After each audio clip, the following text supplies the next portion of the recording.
They all hated her because of her hair until the princess fell sick. Zariba was an ancient African kingdom. It was a peaceful land ruled by tradition, custom, and the words of the ancestors. From the tallest elder to the smallest child, everyone in Zariba looked almost the same in one strange way. No one had hair, not the men, not the women, not even the children. Bowed heads shone under the sun like polished calabashes. It had always been so. No one questioned it, no one imagined anything different. Hair was not something they talked about, dreamed about, or missed, because it had never existed. Elders would often say, "This is how the Spirit made us," and that was enough. In Zariba, baldness was beauty. Smooth heads were praised. During festivals, women rubbed palm oil on their heads until they glowed. Men carved tribal marks on their scalps to look strong. Children were taught from birth that having hair was strange, unnatural, even dangerous. Hair brings confusion, one elder said during a moonlight gathering. It covers the head and hides our senses. So Zariba lived on, proud and confident in their sameness. But sometimes destiny enters a place quietly. It does not come with drums, it does not come with warnings, it comes as a child. On a quiet night during the raining season, a woman gave birth on the edge of the village. The rain was heavy, thunder rolled across the sky. When the baby cried for the first time, the old midwife froze. She stared, then she screamed, this child has hair." The woman rushed closer, and there it was, soft, dark, thin strands covering the baby's head. Hair? Real hair? The room went silent. The mother pushed herself up in fear. "What's wrong?" she asked. But when she saw the baby's head, her joy vanished. "This is not my child," she whispered. The midwife shook her head slowly. "This child is different." Word spread before morning. By sunrise, people were already gathering outside the hut. Men whispered. Women covered their mouths. Some children cried when they saw the baby. "A curse," someone muttered. "A bad sign." "This has never happened in Zariba," an elder said, shaking his head. The mother looked at the baby with terror, not love. She refused to carry her. She refused to breastfeed her. "I cannot raise this thing," she cried. "People will laugh at me. The spirits will punish me." The father said nothing. He simply walked away. And just like that, a child was rejected. Baby Zara was sent to an orphanage where she was forced to live. The women who ran the orphanage were kind people. They believed every child deserved food and shelter. So they fed Zara, clothed her, and gave her a mat to sleep on. But that was all. They did not love her the way they loved the other children. Zara was always kept apart. The other children avoided her. They whispered when she passed. They pointed at her head and laughed. "Why is her head covered?" they asked. "What is growing there?" "Don't touch her," some warned. "She's a very strange being." Zara learned to sit alone. She ate alone. She played alone. When the other children ran together, she watched from a distance. No one braided her hair, no one touched it. The women made her cover her head with clothes at all times. "Do not let people see it," they told her. "It will cause trouble."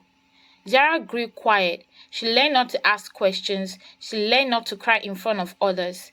At night, she tossed her head gently and wondered why it made people hate her. When Zara finally turned 15, she made a decision. She left the orphanage. No one stopped her. She took a small bag, some tools, and walked to a piece of land near the forest. There she began to farm. She planted yams. She worked from morning until evening. Her hands grew strong. Her back ached, but she did not stop. The yams grew big, bigger than anyone else's. When she took them to the market, people were shocked. "These are the best yams," they whispered. They had no choice but to buy from her, but they avoided touching her hand.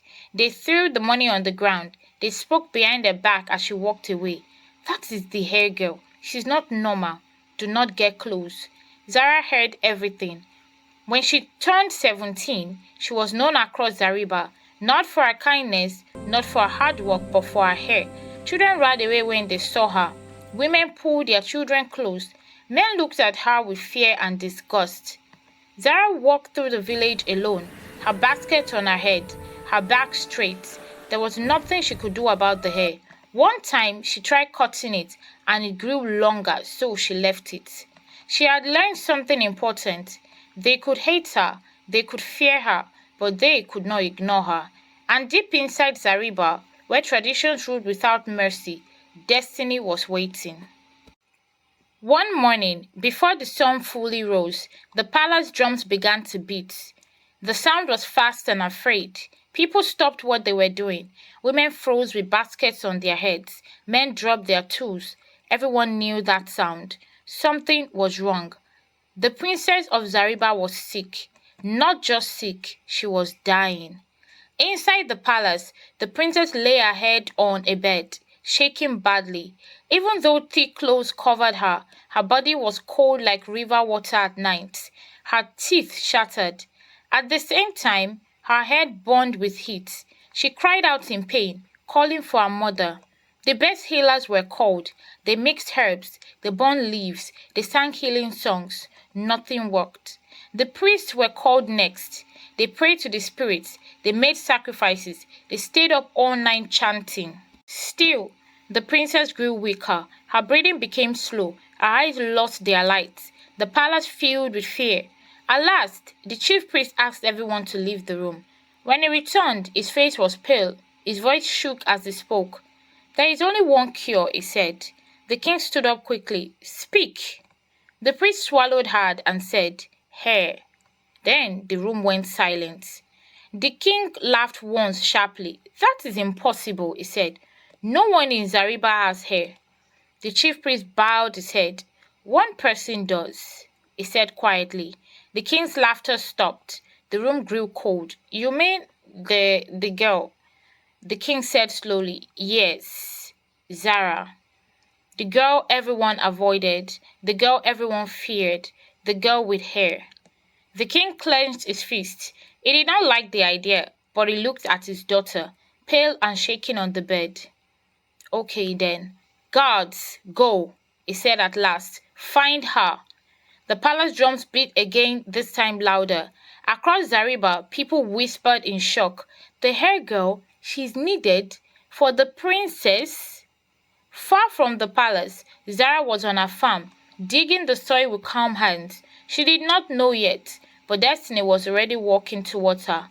When Zara was brought before the palace, she did not fight. She already knew why they had come. The guards led her inside, and the palace women surrounded her. No one shouted at her. No one insulted her. For the first time in her life, everyone looked at her with need. They cut her hair, but something strange happened. As the blade moved, more hair grew, faster, thicker, dark and strong. It spilled down like a river. The palace women gasped. This is extraordinary, one of them whispered. Carefully, they wove Zara's hair into a soft covering and placed it on the princess' head. The chief priest warned them. She must wear it for a while. We must be sure the spirits have truly healed her. It cannot be removed yet. And so, the princess wore the hair. Within days, the sickness faded. Her shaking stopped. The cold left her body. Her eyes became bright again. The princess lived. Time passed, and soon it was the princess' 18th birthday. The whole village gathered to celebrate. Drums played, dancers moved, food filled the air with sweet smells. The princess came out to greet the people. She was still wearing the hair. The crowd went silent. They stared. The hair shone in the sun. It moved with the wind. It made the princess look beautiful in a way no one had ever seen before. Then something unexpected happened. People smiled. She looks so beautiful, someone said. I like it. It suits her so much, another person said. Soon, the whispers turned into excitement and curiosity. What would I look like with the hair? Can I try it too? Is this how she was born? People were no longer afraid. They were extremely curious. They wanted to wear the hair like their princess. They wanted to see themselves differently. And for the first time since Zara was born, the thing everyone hated became the thing everyone wanted. Some of Zara's neighbors begged her to cut a little for them to try and see if they would look like their princess. Zara, being kind, cut some from them, and they quickly took it to someone who could weave it into a wig, and the two women wore it and loved it. Soon it spread and everyone wanted to wear it, even the men. The king noticed this and thought he could make some money out of this. He invited Zara to the palace and struck a deal with her. He promised to give her protection and 70% of sales from it. Being that Zara had no one, she agreed. She wanted to feel safe and make some money too. And that was how the hair business started. Every morning, they would come to Zara to cut her hair. Every cut, more hair grew, longer and thicker. Everyone wore her hair now. The king began to sell it beyond Zariba. Bundles of Zara's hair were wrapped carefully and carried across borders. Queens wore it, noble women wore it, even kings asked for it, just to see how it felt on their heads. Inside the palace, the cutting never stopped. Every morning, women came with blades and bows. Every afternoon, traders came with coins. Every night, guards counted money by firelight. Zara's hair reached her waist, then her knees, then the floor. It dragged behind her like a shadow. Her head ached day and night. Pain sat on her scalp like burning hands. She asked to rest. Later, they said. She asked to stop. The king is not done, they replied. The king did not look at her anymore. He looked at ledgers, at numbers, at money. Cut it again, he ordered. There is demand for this. We must make as much money as possible. Zara watched people dance in hair that once made them hate her. She watched them laugh, proud and beautiful, while she grew thinner and quieter. When she cried, they gave her herbs. When she collapsed, they lifted her up. When she said she wanted to leave, the palace doors closed hardly. The king wanted more hair, more money, more praise. He did not care that Zara's eyes were dull. He did not care that her smiles disappeared. He did not care that her body was tired. Because the king did not want to seem bad. He made Zara pretend to be happy anytime she was outside. But inside, she was going through a lot. She wished the hair could go. She was tired of it. It truly was a curse. One day, Amina came to see her. The king allowed the visit on purpose. He wanted the people to see that he was kind. He wanted no rumors that Zara was being kept against her will. So when Amina asked to see her old friend, the guards opened the gates. Amina had known Zara since the orphanage days. She was one of the few who spoke to her. Most times she was afraid and stayed away, like everyone else. But few times, when no one was watching, she shared food with Zara. Sometimes she sat beside her. Sometimes she smiled. That was enough to matter. When Amina entered the palace room, she almost did not recognize Zara. Her hair filled the space like a dark river. It was tied, braided, and wrapped, but it still grew. Zara's eyes were tired. Her face was thinner. Her shoulders dropped. Zara, Amina whispered. Zara tried to smile. It did not work. They hugged, carefully because the hair was heavy. At first, guards stayed near, but when they saw the girls only talking and crying, they stepped back. That was when Zara spoke. She told Amina everything. The cutting, the pain, the locked doors, the way the king smiled at coins, not at her.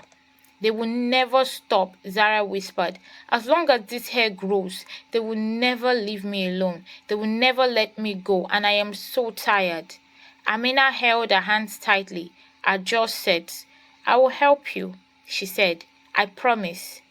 That night, Amina left the palace and went across the village, past the farms, past the forest edge, to a small hut many people avoided.